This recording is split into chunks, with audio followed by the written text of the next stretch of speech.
Okay, this is the overview of the second semester assessment for Drugs Inc. It's an essay. It's worth 80% of your mark, with 20% coming from your assessed debate, which we did in semester 1. You can find out all of the details about handing at your assessment diary, but this will be a physical submission and it will be handed in at the help desk, and we have until the 5th of May. The word count in total is 3,500 words, and the question which we are asking you to answer is, are illegal drugs bad? It is as simple as that. What I'm going to talk to you about now is some of the guidance on how you answer that question. You've got a very large word count. You need to work out what this essay is going to be about and which parts of this module you're going to include. And essentially you need to cover content from both semesters, so semester 1 and semester 2. Okay, so I'm just going to talk you through the assessment guidance, the feedback matrix, and some kind of hints and tips for how to succeed in this assessment. So if we have a look at the assessment guidance, now this is on Blackboard under the assessment tab, and this takes you through our expectations and some guidance for this essay. So 3,500 words. Are illegal drugs bad? Now you will see that bad is in inverted commas, and it's going to be up to you as the author to define not only what that word means, connotations of that word, definitions of that word, and how you're going to interpret it for this essay. So let's think about what we need to do. The learning outcomes and the assessment criteria are exactly the same as we covered for our debate. And if we look specifically at the assessment criteria, it tells you what you need to do to pass. And we've talked about these before, and I highlighted them in my last little online lecture around types of content, semester 1 and semester 2. But essentially, you are going to be assessed on an identification and analysis of key concepts and theoretical perspectives. So key concepts being normalisation, recreational use, problematic use, and any theoretical perspectives that come alongside. So whether that's theories of addiction, whether that's theories of experimentation like Edgework, whether that's theories of social change like the Risk Society stuff, you need to make sure that you have got some identification and analysis of the key concepts and theories that we use on this module. The second assessment criteria is an explanation of changes in drug taking patterns. So this is where you need to refer to social, political and economic change. And as I've already mentioned to you, you need to think about drug taking in the context of what is happening in society.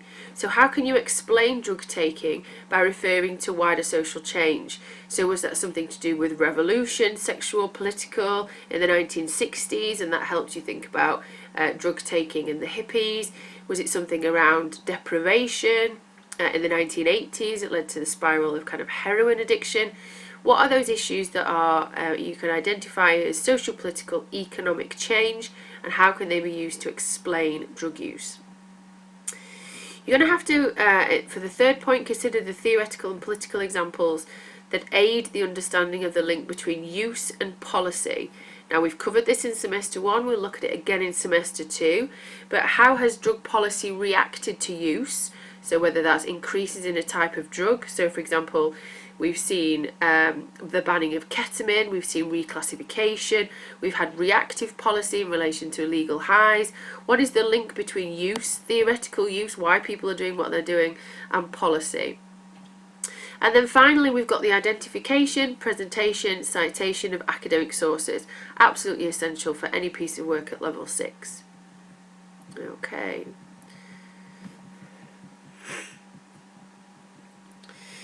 If you go to the assessment content area of Blackboard, you'll find an overview, little Storify overviews of all of these specific content areas, and they'll help you to give you an idea of some of the content that you can use for this assessment. I'll come back to that in a second. So, how to successfully complete this task in 3,500 words? The biggest challenge you're going to find is that you can include a lot of information in this task. You've got a large word count, we've covered a lot of content, but you will need to decide what you are going to include. You cannot talk about everything. We've talked about so much. You need to consider what your focus is going to be, and you can focus on anything that we've covered on this module. These are some of the things that you might want to consider. At the beginning of an essay, you would have some key definitions of the key concepts in the question that you're answering. This essay is no different. You need to start with thinking about how you define bad. We've covered a number of different definitions in this module. A social definition, if you think about acceptability, a medical definition and the changes in the perception of drugs by the medical profession and how they're used. There are psychological definitions of bad, those ones that impact you and impact your mental health. Those that are positive in terms of therapeutic uses in relation to mental health. There are obviously legal definitions of what is bad, inverted commas. So we have the Misuse of Drugs Act, which clearly defines that. We have the United Nations Conventions that clearly define that, and that prohibitive stance, which gives you the clear guidance on what is bad and not.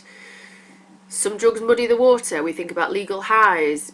We use the concept of legal. What does that mean? Does it mean they're safe? Not necessarily. You could also use political, economic examples. So you could refer to the kind of moral panics in the press, political spin that we've talked about throughout the eras. So you need to think about what perspectives you'll use and why. And at the beginning of your essay, you would need to start to discuss this with the reader.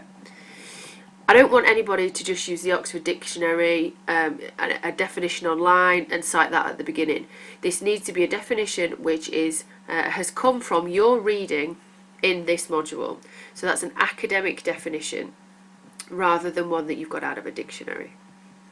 So we know we need to consider historical developments, semester 1, and contemporary developments, semester 2.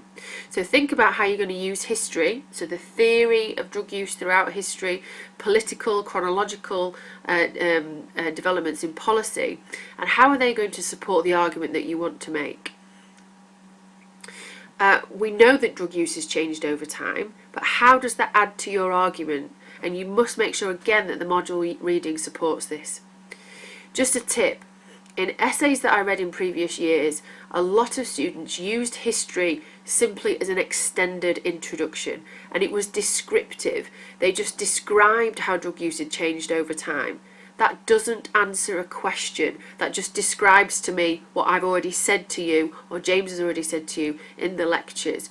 You need to use change over time to help you answer the question. So let's compare normalisation in the Victorian era with normalisation in the 1990s.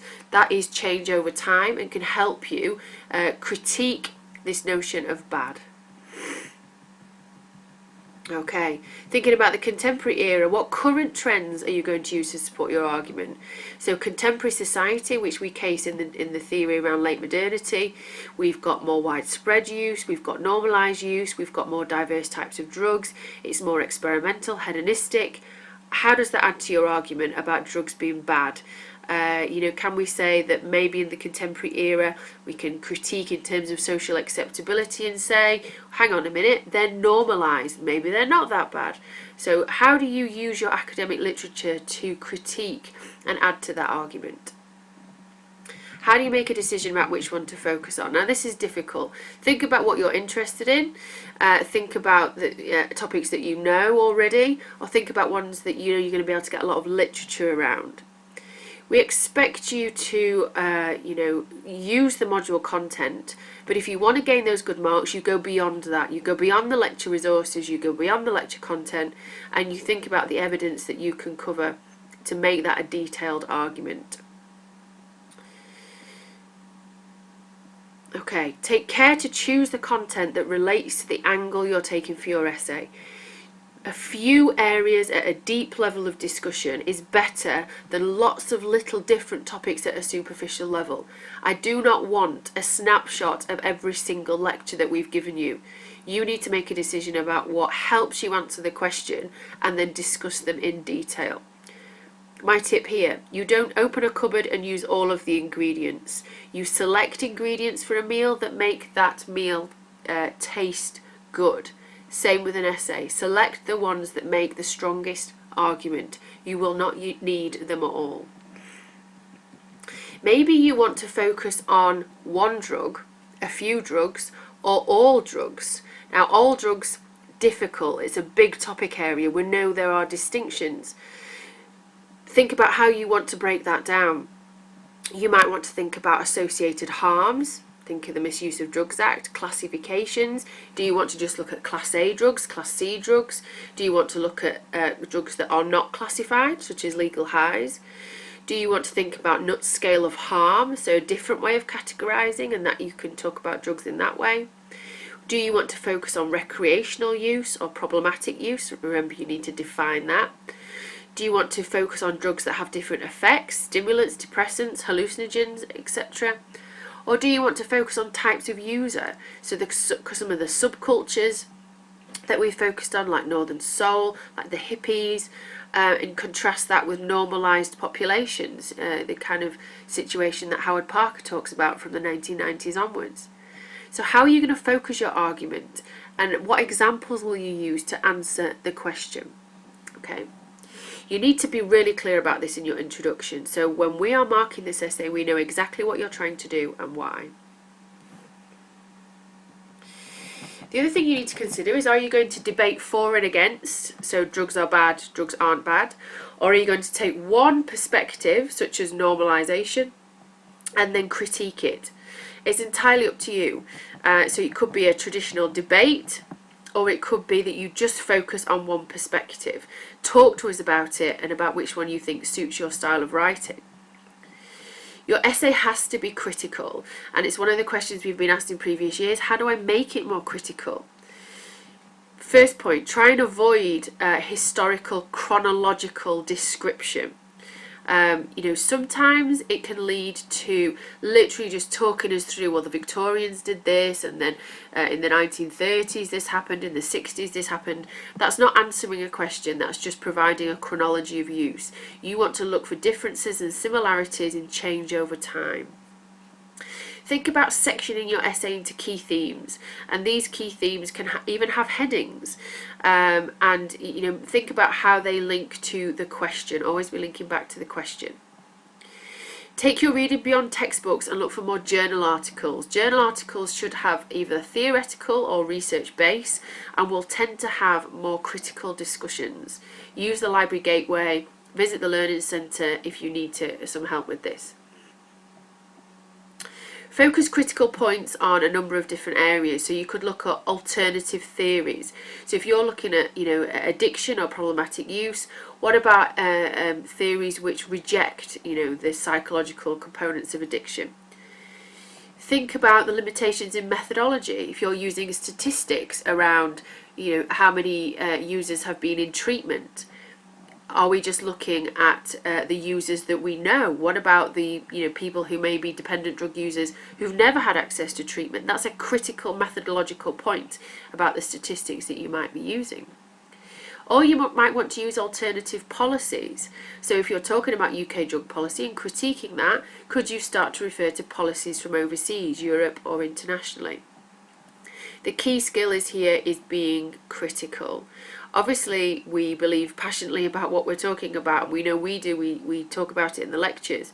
But this needs to be a balanced argument, both sides of the discussion, which then leads to a solid critique.